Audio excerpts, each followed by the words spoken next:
Can you hear me okay? You can just straighten your tie just a little bit. Oh, my chai's jacked up. Yeah, we're good. You're picking up audio. Audio's good? Okay. Okay, so it's probably going to be at most 30 minutes. Okay. And so first I'm going to kind of do an introduction to the camera and then Bring it. Okay, are we ready? Sure, let's do it. Okay. Tell me whenever you're ready. We are good to go. Okay. Today, we are honored to be joined by Chancellor Martin, the leader of Washington University in St. Louis. As Chancellor, Andrew Martin has navigated the complexities of higher education, particularly in a time when political and social issues have become central to campus life. With so much happening on and off campus, and with students from a wide array of political and social perspectives, we are eager to hear how the university has responded to these challenges. Chancellor, thank you for being here today. My pleasure. My pleasure. I'm so thankful for the opportunity to meet with you today and share more about and gain insight on both your point of view, your upbringing, and how this has impacted your leadership as Chancellor of the university. I want you to think back to a time before you were Chancellor and before you left for college. I believe your hometown is Lafayette, Indiana. Lafayette, Indiana. You got it. Is this correct? I'm a Hoosier. How big is the town? I think when I was living there, it's probably 50 or 60,000 residents. It's a university town, so Purdue University is there, but a pretty small town. While reading an article about you in the WashU magazine, it mentioned that a lot of people in your graduating class were going back to work on the farm. Yes. Could you explain a little bit more about this? Sure. So I graduated in a class of about 300 people. About half of the class went to college. Almost all of them went to Purdue University. At home, there were a couple of us who decided to go elsewhere, but the other half of the class went to work. And I went to a rural high school north of Lafayette. And many of the students that I went to high school with, were members of FFA and were going to go back and work on their family farms once they graduated from high school. Yeah, that really resonated with me. I'm from Macon, Missouri. If you know where Columbia, Missouri is. I do know where Columbia is. It's about an hour north of there. There was about 100 people in my graduating class. Wow. And my dad's a farmer, and so many people in my graduating class were going back to work on the farm as well. And this brought me to think about how you were brought up. And I'm also very curious to ask what core values your family instilled into you and how you carry them as Chancellor today at WashU. Yeah, I mean, I think one of the things that that my parents really stressed in the upbringing of me and my two brothers is the importance of integrity, right? To be very clear about what your principles are and make sure you live out those principles authentically. I think that that's something that I've really brought to my leadership, both in previous positions and here as Chancellor of the university. Yes, that is very apparent. I was raised in a very traditional household. As I said, my dad was a farmer, my mom's a school teacher, and they instilled into me the value of hard work. And my grandpa would always tell me, cows don't give milk. And I actually wrote my essay about that going into college. That's good. And I actually received the WashU Pledge Scholarship, which fantastic. I'm very thankful to you because one of your initiatives coming to WashU was the Make a Way Student Initiative. And I'm so thankful because it allowed us a person like me from a rural town to go to such an esteemed university. And that's great. And I that's thank great you for to that. hear. I mean, one of the things that we've been doing that I'm really proud of is that we've stood up a team with some philanthropic support to go out to rural high schools all over the state of Missouri and Southern Illinois to go find talented students from wherever they are. And I think that contact with students, I think, has been really beneficial in diversifying the student class and bringing new perspectives to our campus. Yes, it's a very great program, and I'm very thankful that you started that. That being said, could you describe in your own words what your job is as Chancellor and what you do? So I think the best way to describe my position is I'm the Chief Executive Officer of the university. I'm really responsible for just about everything that happens here. And of course, I'm really directly not responsible for anything. I have a team of individuals who really help me in everything that we do. And just to provide a little bit of context, most of our undergraduate students tend to think about what happens here on the Danforth campus in our 4 schools that enroll undergraduates. But I'm also responsible for the medical school, not only the research that takes place over there in medical education, but also the clinical care that we provide here in the St. Louis region and beyond. We have over 20,000 employees, 16,000 students. We've got a great student affairs team, a great marketing communications team, a great government relations team, an office of general counsel, and then the academic leadership, all which ultimately rolls up to me as well. And I'm responsible for all of that. I don't have a boss. I actually have a bunch of bosses. Each member of the board of trustees is really my boss, and that's the group ultimately to whom I'm accountable. And so I work very closely with the board as we navigate complicated issues. I mean, part of my job is to be a cheerleader, and a cheerleader for the university on the public stage, but also a cheerleader here on campus, interacting with students and faculty and staff and so forth. So it's a very diverse job with lots of different aspects to it. No day is like another. I travel almost every week, so I'm only in St. Louis, typically 3.5 days a week during the work week, and that's just part of what I do. Yeah, it's very obvious that you put your heart and soul into the university, and as I have agreed with almost every action you've taken with our university. Although I only have positive thoughts about you, I guess it is possible that some students could have negative views. How would you say that students interact with your position both positively and negatively? Well, the great thing about an academic institution is that we're all about ideas. And it turns out that lots of members of this community, our students, our faculty and staff, have lots of ideas, and they don't agree on a lot of things. And they also are empowered to share those ideas with me, sometimes through formal channels, whether that's through student union or through the Faculty Senate Council, and other times just dropping me an email or pulling me aside when I'm walking around campus. And look, I like hearing from constituents. I mean, one of the things about leadership is that you can't make everybody happy all of the time. Yes. And the most difficult circumstances is when you have multiple values that are in conflict with one another. And you got to make the right decision. You've got to own it, accept responsibility for it. And it also means you're going to take some heat. All right. And that's just inherent to leadership, I think. Yeah, and I think you've done a great job. Speaking of our student body, WashU's, like you said, home to a very vibrant and diverse student body. We've seen an increase in political engagement and activism on campus in recent years. And that's why I wanted to ask you, how would you describe the political climate at WashU, and how has it changed over the years? As I recall, you were appointed by the Board of Trustees in 2018, but you've been affiliated with WashU since long before. Yeah, I was a graduate student here. I actually came to the university 31 years ago. And to be honest, when I was a graduate student, I was in the computer lab doing my research and didn't really have a sense of what was going on campus. That changed a little bit in 2000 when I came back as a faculty member. I think this is a campus that's always been politically engaged. Yes. Our students tend to be interested in politics and interested in issues of the day. I think that level of engagement sort of waxes and wanes a little bit depending on what's going on, both on the campus and both in terms of national and international politics. I'd say as I sit here today, the level of student political engagement is pretty darn high, and that's a good thing given the challenges that we're facing. Yeah, I know myself coming from a rural town, I definitely struggled coming to WashU, and I wasn't expecting such a left-leaning climate. It was definitely a shock, but I believe it has taught me to become more confident in my beliefs overall, and that adversity has created resilience in a way. In your opinion, how can the university ensure that it remains a place where political viewpoints can coexist while also fostering a safe and inclusive environment for all students? Yeah, well, so I think first it begins with our rock solid commitment to free speech and academic freedom, right? And that's something that is just so important to the fabric of the community. An important part of that is you're going to hear ideas and views that you don't agree with, and you might vehemently disagree with, and that's just fine. That's the whole point of being in an academic community, and so I think that's where it begins.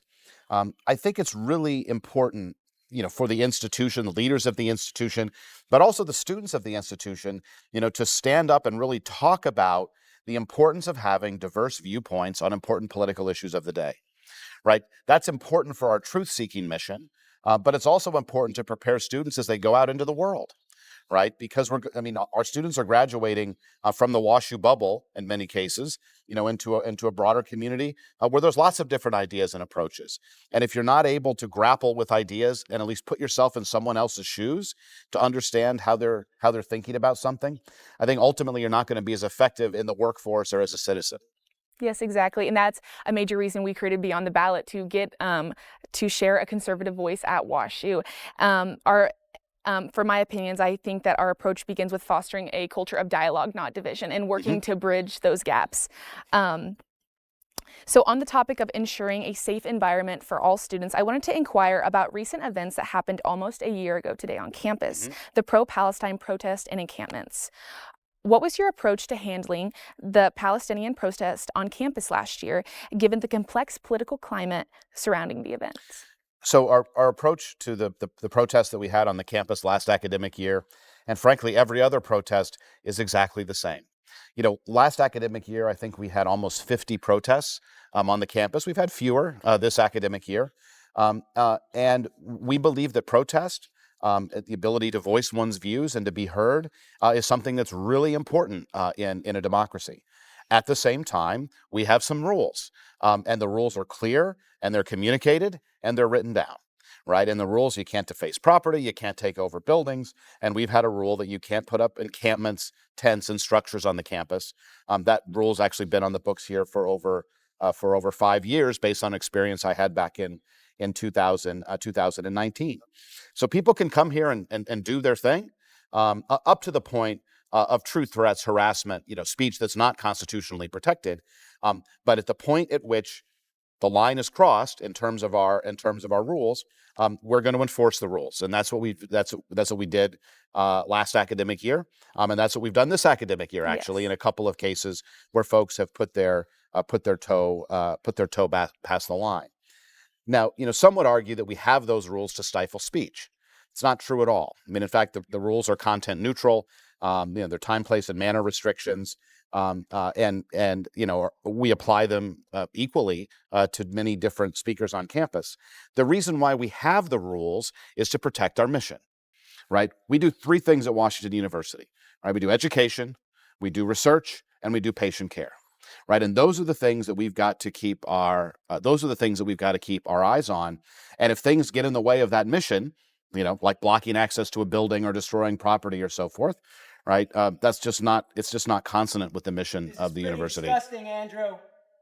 This is pretty gross. Continuing forward, I agree and support every action that you took, and I really respect how you. Not a great look. Hey, At what's what up? point You gonna did- call the during cops on me? protest Did you think it was appropriate for the Just wanted to university to check in, intervene, as you just talked about, whenever they were blocking Pretty buildings, gross. just defacing property? So I'm sorry, I couldn't hear you with our friend expressing his views. Could you restate the question, please? Yes. At what point during the protest did you think it was appropriate for the university to intervene, and how has the backlash been received? Well, I mean, it was appropriate to intervene when our policies weren't followed. In the situation at the Bears Day event in early April and the big protest that ended up on Tisch Park, those protests were perfectly fine up until the point where folks made it clear that they were putting up tents. Yeah. And we were not going to allow that on our campus, full stop. And so that's when we decided to enforce our rules. Yeah. On the topic of diverse viewpoints on campus, how do you balance these diverse viewpoints on campus while upholding the values and responsibilities of your office? Well, I think my office is and really the role of the university is to provide a platform for great scholarship to take place, for learning to take place. That's why we're here. And so an important institutional value is ensuring that there are diverse voices on the campus. Full stop. Yes. Since the protest, there has been an increase in Jewish transfer students. Do you think your response to the protest played a role in that increase? It's really hard to know. You really have to go and talk to the individual students. People make enrollment decisions for all sorts of reasons, and I don't really have any data to suggest whether I have a good answer to that question or not. Yeah. Well, I think the actions and decisions you have made has put WashU on both a pedestal of both on common sense. And with this, I thank you for your time speaking to me. I really gotten a chance to learn more about you, as I hope others notice your strength, determination, and charisma. Great. It's been a pleasure. Thank you very much. So I want to call back to the Palestine protest for a second. As a first year at WashU, I really appreciate what you have done for for Jewish students, but also WashU students in general. How you responded to encampments and protests, I think has made a much safer environment for WashU students, and that's what really confirmed my enrollment to come here as a student.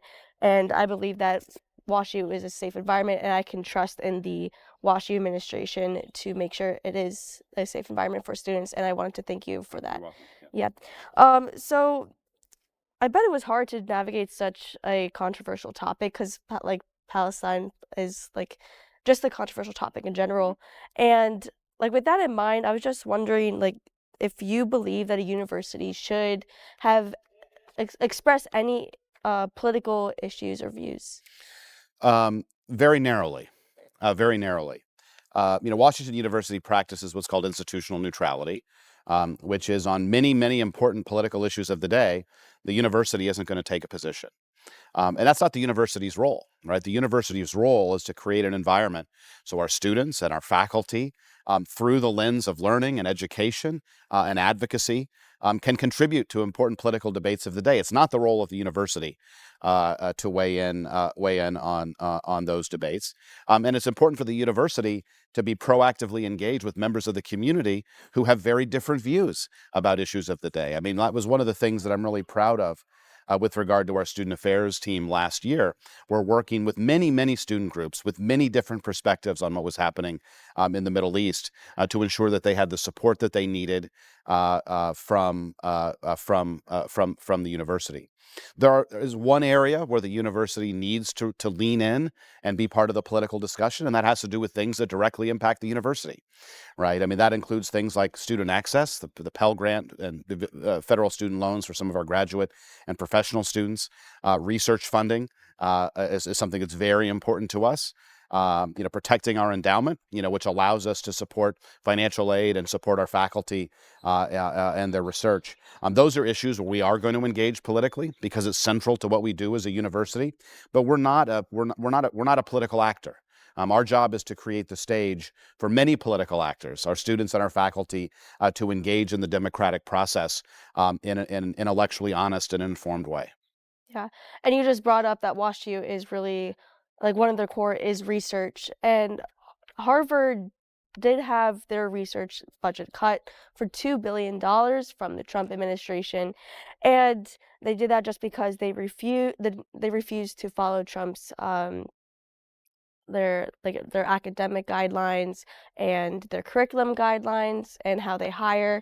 And just WashU being such a research funded school, how do you think the new administration will affect universities such as WashU? Well, we're really concerned. We're really concerned about what the future looks like. Not too long after World War II, the federal government decided to partner with research universities like ours to set up a research infrastructure which is the envy of the world. That's what we have today. The place where we excel the greatest is at the medical school. We're the second highest funded medical school in the country by the National Institutes of Health, doing amazing research on Alzheimer and cancer and other sorts of things. I'm very concerned about the current administration not only slowing things down in that research pipeline, but also, I suspect at some point, we'll think about cutting the resources that come to the university. What that means concretely is that means that there's less research, which the medical school means that there's fewer cures, but it's also going to be detrimental to St. Louis, right? Most of the money that comes from the federal government to support research is for personnel. Talented people that we attract from around the country and around the globe to come here and do that research, whether those are faculty members, postdoctoral trainees, graduate students, research scientists, lab technicians, and the like. And when we're doing less research, less jobs, and it's going to be bad. It's going to be bad for St. Louis as well. Yeah. Yeah, and like since we've seen research funding being pulled here as well, and also not like shortly after we have seen a tuition increase like nearly 6%, from roughly 65,000 to 68,000, which for most people is a lot of money and a big increase. So will tuition continue to rise at these rates? And is it because of, and for what reason is it increasing? Well, our costs rise at a rate in normal times at a slightly higher rate than inflation. And that's because the biggest thing we spend money on are our personnel, right? And so those personnel costs are going to go up. And I mean, one of our, really our most significant income stream here on the Danforth campus is tuition. At the same time, less than half of our undergraduate students pay that full price, right? And in fact, most of our students are on financial aid, and students who are eligible for the Pell Grant are actually going to come to Washington University completely free of charge. And so, we have a model for how we price tuition that, basically, if you're able to pay, you pay, and if you're not able to pay, we step in to make sure that the most talented students can come here.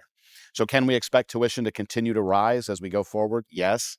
At the rate that we've seen it today, I don't know. Our tuition raises have typically been in the 3 to 4.5% range since I came back as chancellor in 2019. Yeah, thank you for that insight. Like, so a bunch of students and faculty here have been very vocal about the funding cuts from the Trump administration. But as far as like, I personally, I believe that the Trump administration is has expectations as far as hiring policies and academic focus and curriculum. So it's reasonable to me that it the funding decisions reflect that. But also, I just wanted to get your thoughts on whether universities deserve federal funding, whether or not that they should maintain separate accounts from the federal government. Well, look, the federal funding that we get from the funding we get from the federal government for research, first of all, is peer competed, right? So it's a competition. They're only going to fund the very best cancer doctors and the very best folks who are working on neuroscience and the like, and that funding are for particular projects. And the deliverable of that project ultimately is something that's going to benefit the American people.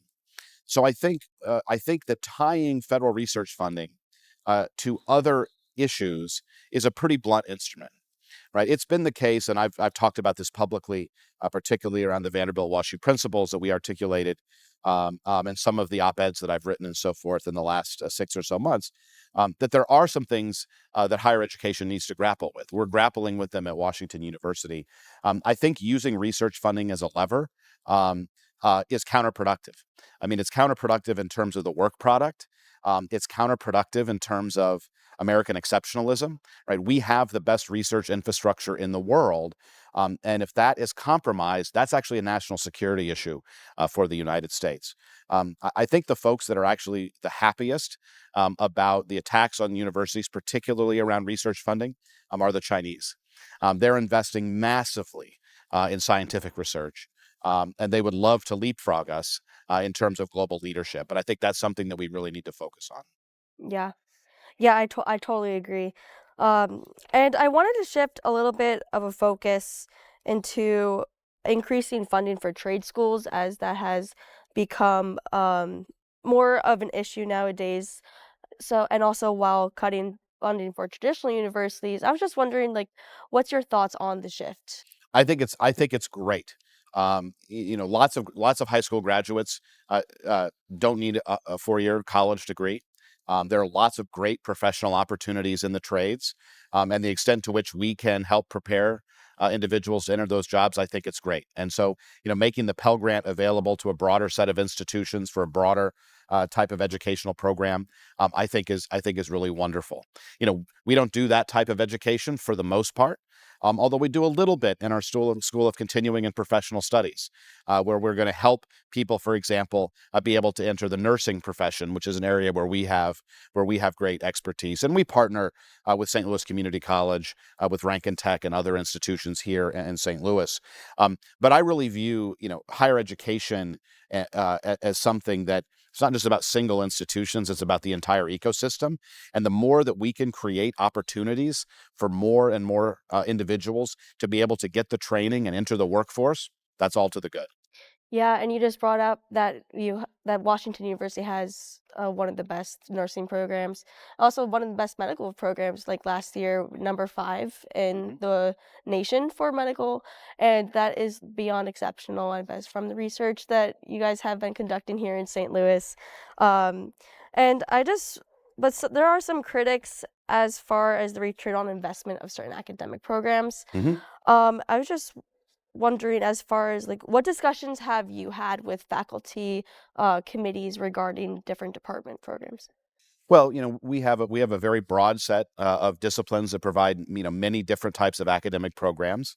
I mean, I really respect the academic quality and the integrity of our faculty and the way in which that they lead those academic programs in ways that that are rigorous and are going to really help students reach understanding about how the world works from lots of different perspectives. I don't tend to think about ROI on particular degree programs. I mean, I think the great thing about an undergraduate education, particularly in the United States, is the breadth that one is able to explore within a curriculum. And one of the great things about WashU is you can actually explore across all 4 of our schools very easily, which isn't the case at many other institutions. Right, the rubber hits the road when it's time to graduate and go get a job. And the work that we've really done around our Center for Career Engagement, I think has really set up every one of our students to be successful with whatever academic program they choose to pursue. One of the statistics that I heard recently is that from our first year students, like yourself, I think over 97% of them in Bare Beginnings and thereafter have had engagements with the Center for Career Engagement to begin to think about how different academic programs provide different sets of skills and experiences that are going to be useful in terms of entering the workforce. Yeah, I agree. I have most of my friend group is actually have been to a career coach for multiple times, and Perfect. yeah, they have definitely engaged with that. And so Perfect. yeah. And I wanted to shift a little bit more from the broader political climate and shifting more towards federal priorities. Okay. And I was just wondering, how do you think the Trump's presidency will impact higher education, such as universities, given the rate that it is going now? Well, we've already seen very significant impact. I would say that impact has been quite blunt. It has been chaotic and has been very stressful. And it's something that we continue to work on, both in terms of what our obligations are as a university, but also in our political advocacy. We have been really leaned in to the political process for the last 24 months, really focused on some issues we knew were coming down the pike. One is the endowment excise tax, which is something that was added in the 2017 tax bill, which is up for reauthorization this year, but also concerns about federal research funding as well. And now we're seeing those things, and we're active in Washington, working with folks both on the tax side and the appropriation side, because that's really important in terms of preserving our mission. Yeah. And so I believe that the Trump administration has been very strong and adamant on research funding and their cuts, particularly with Harvard, although they haven't followed Trump's administration guidelines. I think that elite institutions should be held accountable, and actions do have consequences. But and like I think this also just ties into my own political belief about how they handled the Palestinian protests last year, and that goes for other institutions like Columbia as well. And they aren't really they're not fostering a safe environment. I think that just ties into my own personal beliefs there. But for too long, I think universities have been very focused more on political agendas than their academic excellence. And I was thinking about this the other day, and I was in a class last semester, DXD for interfaith, Sure. and we were learning about how to cross communicate between different religions. Except I was given a article to read, except it had nothing to do about religion and it was all solely about LGBTQ authors. And I think that is getting in the way of curriculum. And when I was reading it, I was saying to my friend that I think we should be reading more about interfaith. That's what came here to do. That's what I came here to learn. So that's why I think some institutions have been shifting more. I just wanted to get your thoughts on this issue and how to combat it, and if you think other universities. Well, I'm not sure I understand exactly what the issue is. I would say, one of the programs that we're really proud of is that Dialogue Across Difference program, which is all about bringing students from different perspectives, to learn how to dialogue about important issues of the day. That is so crucial in a functioning democracy to be able to talk to folks that you don't agree with about important issues. Yeah, I just wanted to get your take on political ideologies within the classroom. Well, look, the responsibility of the responsibility of our instructors, right, is to teach the truth as they know it, according to accepted disciplinary standards. That goes down to our foundational documents about academic freedom and the like. And it's really the collective responsibility of the faculty and the academic leadership to ensure that that takes place. And I don't have a pulse on what's happening in every classroom and the thousands of classes that we offer every semester.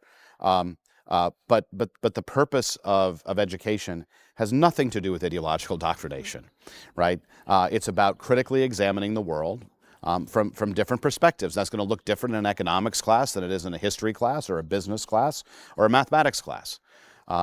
There's certainly areas, including my own. I'm a political science professor and a law professor and a data science professor, maybe not so close there, right? Where important political issues are an important part of what we grapple in the classroom. And I think it's really important as an instructor to do so in a very open-minded, tolerant way, and make sure that multiple perspectives on issues are brought to the table. Yeah. Oh, thank you, Chancellor Martin, for joining us today. It's a beautiful day outside, nice and shady and sunny. I appreciate for agreeing to do this with us. And just want to end on a fun question. Okay? Wild is tomorrow. Yes. Are we going to see a Flo Rida Chancellor Martin mashup on stage? It's a little hard to know what's going to happen logistically tomorrow. I believe that there is some chance that will happen. Perfect. Thank you so much. You're very welcome. Thanks for having me.